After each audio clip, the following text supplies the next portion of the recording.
Un test d'échocardiogramme n'est rien d'autre qu'une échographie du cœur.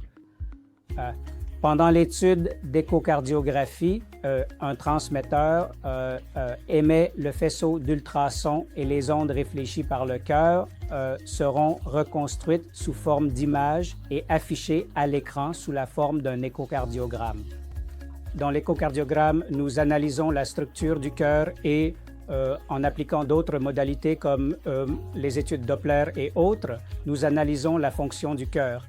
Donc, en échocardiographie, nous avons l'échocardiographie transthoracique ainsi que l'échocardiographie transœsophagienne. Ce sont les différentes modalités et en venant essentiellement à l'échocardiogramme 2D, ce que nous faisons couramment dans notre pratique quotidienne, c'est un échocardiogramme bidimensionnel et il permet de comprendre les différentes cavités cardiaques, les structures du cœur et leurs mouvements.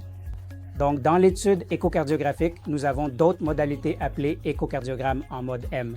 C'est un échocardiogramme temps-mouvement. Cela fournit un seul faisceau d'analyse ultrasonore. Donc, avec l'utilisation de cette échocardiographie en mode M, nous allons analyser différentes mesures comme quelle est la taille du cœur, quelle est la largeur d'une structure particulière, ainsi que sa longueur et sa profondeur. De cette manière, nous allons analyser, alors que dans les études Doppler, nous allons analyser le mouvement des globules rouges. À partir de cela, nous analyserons les différentes pressions à l'intérieur du cœur.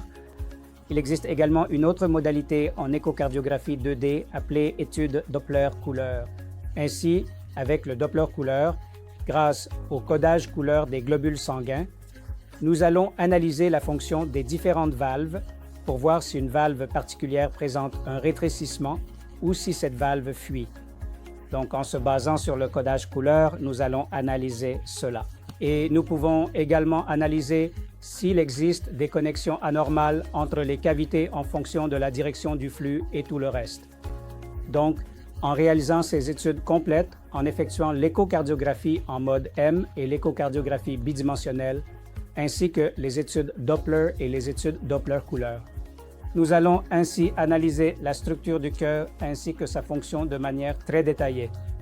Autrefois, nous faisions des études de cathétérisme, une technique appelée étude de cathétérisme, pour comprendre les pressions à l'intérieur du cœur en introduisant des cathéters à l'intérieur. C'est une procédure invasive, mais de nos jours, l'échocardiographie est en grande partie une alternative aux études de cathétérisme. À moins que cela ne soit vraiment nécessaire, nous ne réalisons plus d'études de cathétérisme. L'échocardiographie a remplacé presque toutes les études de cathétérisme.